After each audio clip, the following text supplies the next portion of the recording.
Imaginons une situation super courante dans le sport de haut niveau. Un joueur subit une déchirure musculaire fulgurante à l'arrière de la jambe. Ouais, le classique. Voilà.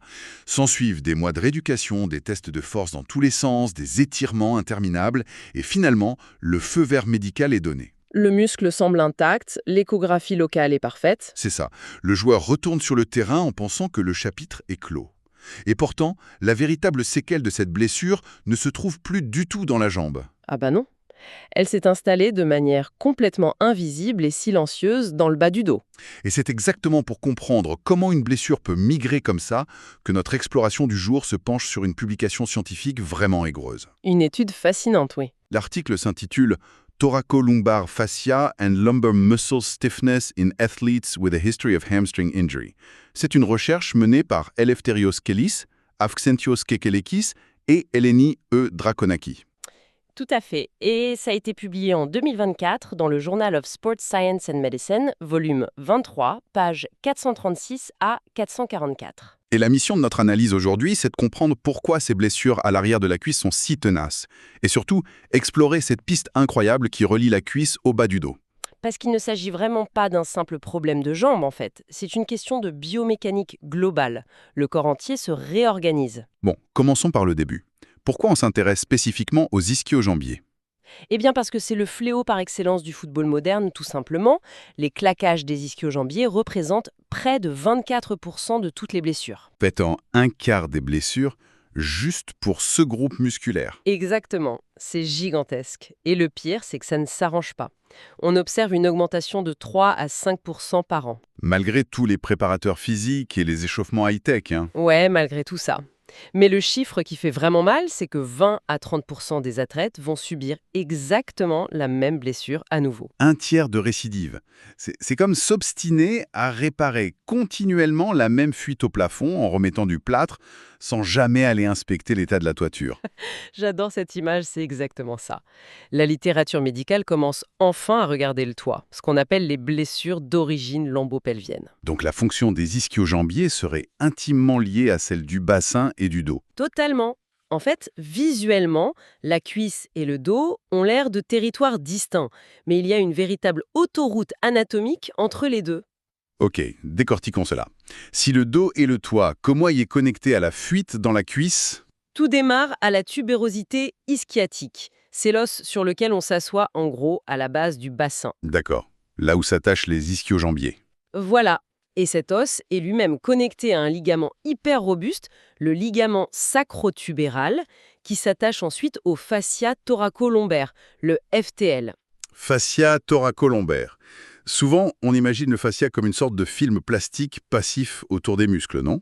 C'est l'erreur classique. En réalité, le FTL, c'est une épaisse structure de tissu aponévrotique qui enveloppe des muscles vitaux, comme les érecteurs du rachis, OAS, et les multifides, les MF. Du coup, c'est comme tirer sur l'ourlet d'une chemise. Comment ça? Bah, si tu tires fort sur l'ourlet de ta chemise en bas, le col tout en haut va bouger. Une tension en bas se répercute forcément en haut. C'est une excellente analogie. Le FTL est essentiel à la stabilité de la colonne. Si ça tire en bas, le dos encaisse. L'anatomie prouve que la route existe. Mais comment les chercheurs ont prouvé que cette zone réagit différemment chez un joueur blessé? Il a fallu ouvrir. Non, heureusement, ils ont utilisé une technologie de pointe, l'élastographie par onde de cisaillement, ou SWE. SWE. Ça utilise les ultrasons, c'est ça? Exactement. Ça envoie une onde mécanique dans le tissu pour mesurer son module d'élasticité de Young, en kilopascal, en gros d'équipa. Mais attends, clarifiez un truc pour moi. Comment un son peut littéralement palper un muscle de l'intérieur pour déterminer sa dureté? Eh bien, l'onde sonore provient d'un infime déplacement dans le muscle. Plus l'onde se propage vite, plus le tissu est raide. C'est comme taper sur du bois par rapport à de la gélatine. Logique. Le bois est raide, le son va plus vite. Et sur qui ils ont testé ça? Sur 24 joueurs de foot amateurs, 13 sans aucune blessure et 11 ayant subi une déchirure de grade 2 dans l'année écoulée. Donc des gars qui étaient censés être complètement guéris? Absolument. Ils ont été testés allongés sur le ventre, On a pris les mesures lors de flexions du genou passives et actives à 0, 45 et 90 degrés. Et aussi pendant une extension du tronc, si je me souviens bien de l'article. Oui, et le petit truc en plus, c'est qu'ils ont couplé ça avec l'électromyographie, l'EMG. Pour mesurer l'activité électrique des muscles lombaires en même temps. C'est ça, pour voir si le muscle est raide physiquement ou si c'est le cerveau qui lui dit de se crisper. Alors, les résultats. Qu'est-ce que la machine a révélé quand on compare les joueurs sains aux ex-blessés? Les chiffres sont sans appel. Le fascia thoracolombaire était significativement plus raide chez le groupe blessé. Il parle de quelle différence à peu près? Chez les blessés, ça montait jusqu'à 66,57 kPa en actif. Chez les joueurs sains, ça plafonnait à 47,03 kPa. Oh waouh! C'est une différence énorme. Et le même constat a été fait pour les muscles lombaires eux-mêmes, les iles et les MF. Plus raides chez les blessés. L'extension du tronc générait la plus grande raideur globale. Mais le plus fascinant, je trouve, c'est ce que l'EMG a montré au repos. Ah oui, le test passif, même quand ils étaient juste allongés à ne rien faire, les muscles du dos des joueurs blessés présentaient une activité électrique plus élevée. Le cerveau continuait d'envoyer du jus. Mais là, il y a un point crucial sur la causalité qu'il faut soulever.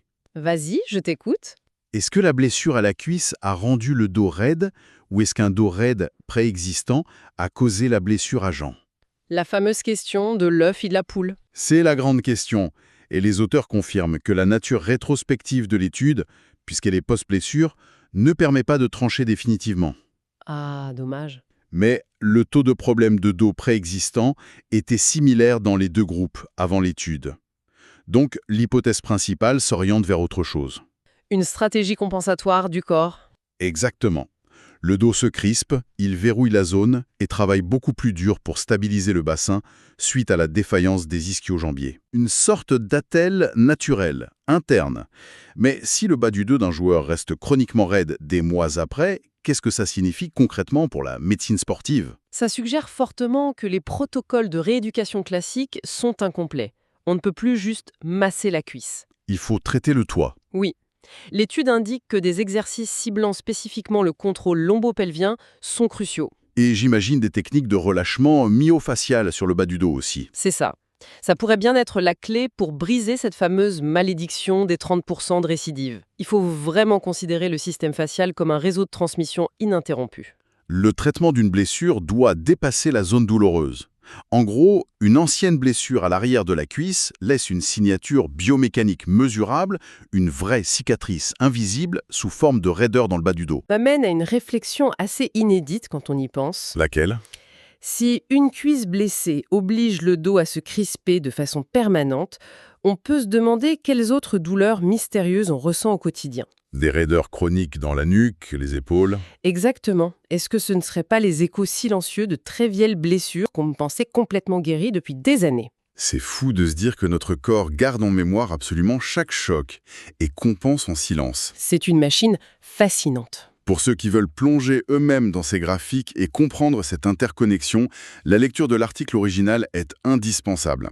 Je rappelle le titre « Thoracolumbar fascia and lumbar muscle stiffness in athletes with a history of hamstring injury ». Par Eleftherios Kellis, Axenkios Kekilekis et Eleni Drakonaki, publié dans le journal of Sport Science and Medicine en 2024. N'hésitez pas à les chercher. Et d'ailleurs, il est conseillé de s'abonner à la chaîne et d'activer les notifications pour s'assurer de ne manquer aucune de nos futures explorations scientifiques de ce format. On a encore plein de mystères médicaux à décortiquer. Merci de nous avoir suivis et à très bientôt pour une nouvelle plongée dans la science.